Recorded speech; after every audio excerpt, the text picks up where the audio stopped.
Science it means explore anything that related to us. సైన్స్లో కొన్ని నియమాలు ఉంటాయి, నియమాలు కాదు ప్రాపర్టీస్. ప్రతిదానికి యూనివర్స్లో మ్యాటర్ ఏదైనా దాన్ని మనం ఫస్ట్ సైన్స్ దృష్టిలోనే చూస్తాం. ఈ సైన్స్లో చాలా వాటి గురించి మనం ఎక్స్ప్లోర్ చేసాం, కానీ ఎక్స్ప్లోర్ చేయనివి ఇంకా చాలా విషయాలు ఉంటాయి. అలాంటి సబ్జెక్టే ఒకటి బ్లాక్ హోల్. బ్లాక్ హోల్స్ గురించి అంత డీప్గా ఎక్స్ప్లోర్ చేసినా మనం అర్థం చేసుకోలేం అండ్ డిఫైన్ చేయలేం. బట్ ఈ వీడియోలో బ్లాక్ హోల్స్కి సంబంధించిన మినిమం ఇన్ఫర్మేషన్ని కవర్ చేద్దాం. So get ready to explore black holes. First of all, black hole అనే కాన్సెప్ట్ ఎప్పుడు డిస్కవర్ చేయబడింది? In 1783 black hole concept announced by John Michell, an English country person. ఆ డెఫినేషన్ ఏంటంటే, a black hole is a volume of space where gravity is so strong that nothing, not even light can escape from it. దీని అర్థం ఏంటంటే, black హోల్లో heavy gravitational field ఉంటుంది, even light కూడా దాని నుంచి ఎస్కేప్ కానంత. మరి అంత పవర్ఫుల్ బ్లాక్ హోల్ ఎలా క్రియేట్ అయిందో తెలుసుకోవాలి కదా. So let explore. ఒక స్టార్ ఉంది, అది దాని లైఫ్ మొత్తం కంప్లీట్ అయ్యాక, అది కొలాప్స్ అయ్యాక రిలీజ్ అయ్యే ఎనర్జీ నుంచి బ్లాక్ హోల్స్ అనేవి క్రియేట్ అవుతాయి. Discuss deeply science behind the black hole. Normal star కోర్లో జరిగే న్యూక్లియర్ రియాక్షన్ స్టార్ కోర్లో ఎనర్జీని అండ్ ప్రెషర్ని ప్రొడ్యూస్ చేస్తుంది. సేమ్ అలాగే మాస్ ఆఫ్ ద కోర్ ఒక గ్రావిటేషనల్ ఫోర్స్ క్రియేట్ చేస్తుంది. అండ్ ఈ ప్రాసెస్ అనేది ఒక స్టేబుల్ స్టార్లో జరుగుతుంది. But when star ready to die, స్టార్లో ఉన్న న్యూక్లియర్ ఎనర్జీ బయటకు వస్తుంది. సో అప్పుడు గ్రావిటేషనల్ ఫోర్స్ అనేది ఇంకా స్ట్రాంగ్ అవుతుంది, ప్రెషర్ అనేది వీక్ అవుతుంది, core density and gravitational force increase అవుతాయి. అండ్ నెక్స్ట్ కోర్ పాయింట్లో ఉన్న న్యూక్లియర్ రియాక్షన్ స్టాప్ అవుతుంది. దాంతో స్టార్ అనేది ఎక్స్ప్లోడ్ అవ్వడం స్టార్ట్ అవుతుంది as a supernova. And star outer parts అన్నీ స్పేస్లోకి వెళ్ళిపోతాయి. అండ్ ఆఫ్టర్ దట్ కోర్ దాన్ని మొత్తం వెయిట్తో కొలాప్స్ అవుతుంది. అలా క్రియేట్ అయ్యాక ఒక సింగిల్ పాయింట్ దగ్గర ఇన్ఫినిటీ డెన్సిటీ క్రియేట్ అవుతుంది. అండ్ ఈ స్టేజ్లో గ్రావిటేషనల్ ఫీల్డ్ అనేది చాలా స్ట్రాంగ్గా ఉంటుంది, ఈవెన్ లైట్ కూడా ఆ ఫీల్డ్ నుంచి తప్పించుకోలేదు. బట్ ఇదంతా ఓకే, బ్లాక్ హోల్ అనేది ఇన్విజిబులా కాదా? సింపుల్ లాజిక్, అదొక ఫోర్స్ కాబట్టి దాన్ని మనం డైరెక్ట్గా డిటెక్ట్ చేయలేం. బ్లాక్ హోల్స్ వాటి సరౌండింగ్స్ మీద ఎఫెక్ట్ చూపించినప్పుడు మాత్రమే దాన్ని మనం గుర్తించగలం. నో, ఈ బ్లాక్ హోల్స్ గురించి బేసిక్ ఇన్ఫర్మేషన్ అర్థమైంది అనుకుంటున్నాను. సో ఇంకా బ్లాక్ హోల్స్లో ఉన్న గ్రావిటేషనల్ ఫోర్స్ గురించి ఇంకొంచెం డీప్గా డిస్కస్ చేద్దాం. ఫస్ట్, ఈ గ్రావిటేషనల్ ఫోర్స్ అనేది ఎంత ఉండొచ్చు? దాన్ని మనం కరెక్ట్గా మెజర్ చేయలేం.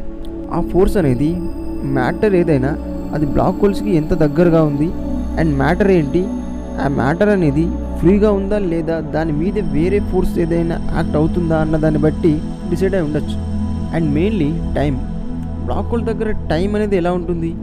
సైంటిస్టులు చెప్పేదాన్ని బట్టి టైం అనేది బ్లాక్ హోల్స్ దగ్గర స్లోగా ఉంటుంది. ఎందుకంటే బ్లాక్ హోల్స్ దగ్గర ఫిజిక్స్ అనేది చాలా డిఫరెంట్గా ఉంటుంది ఎర్త్ మీద ఫిజిక్స్తో పోలిస్తే. అండ్ ప్రతి బ్లాక్ హోల్ యొక్క సైజ్ దాని సరౌండింగ్స్లో ఉన్న మాస్ని అబ్జర్వ్ చేసుకున్నంత వరకు ఇంక్రీజ్ అవుతూనే ఉంటుంది. అండ్ ఇలాంటి బ్లాక్ హోల్స్ స్టార్స్ని కూడా అబ్జర్వ్ చేసుకుంటాయి అండ్ ఇంకా వేరే బ్లాక్ హోల్స్తో మెర్జ్ అవుతాయి. అలా కలిసిపోయి సూపర్ మ్యాసివ్ బ్లాక్ హోల్ లాగా ఏర్పడతాయి. అండ్ ఇలాంటి super massive black holes millions of solar మాసెస్తో ఈక్వల్గా ఉంటాయి. అండ్ ఇలాంటి సూపర్ మ్యాసివ్ బ్లాక్ హోల్ ఎక్కువగా గ్యాలక్సీస్ మధ్యలో ఉండొచ్చు. ఇదంతా ఓకే, బట్ బ్లాక్ హోల్స్ గురించి ప్రాక్టికల్ ఇన్ఫర్మేషన్ ఏదైనా ఉందా? ఏదో ఒకటి దొరికింది నెట్లో సెర్చ్ చేస్తే. వినండి. September 14, 2015 LIGO gravitational wave observatory first time black hole gravitational వేవ్ని సక్సెస్ఫుల్గా డిటెక్ట్ చేసింది. ఈ వేవ్ సిగ్నల్స్ రెండు బ్లాక్ హోల్స్ మెర్జ్ అయ్యేటప్పుడు రిలీజ్ అయ్యే వేవ్ సిగ్నల్స్. ఆ రెండు బ్లాక్ హోల్స్ ఒకటి 36 సోలార్ మాసెస్, ఒకటి 29 సోలార్ మాసెస్లో ఉండొచ్చు. అండ్ మోస్ట్లీ ఇదే బ్లాక్ హోల్స్ ఎగ్జిస్ట్ గురించి మనం గుర్తించిన మోస్ట్ ట్రస్టెడ్ బిలీవబుల్ ఎవిడెన్స్. ఇదంతా తెలుసుకున్నాం ఓకే, మరి అలాగే బ్లాక్ హోల్స్ ఎలా అంతమయ్యాయో కూడా తెలుసుకోవాలి కదా. అసలు బ్లాక్ హోల్స్ అనేవి చనిపోతాయా? ఎస్, బ్లాక్ హోల్స్కి కూడా చావు ఉంటుంది. బట్ అది ఎలా?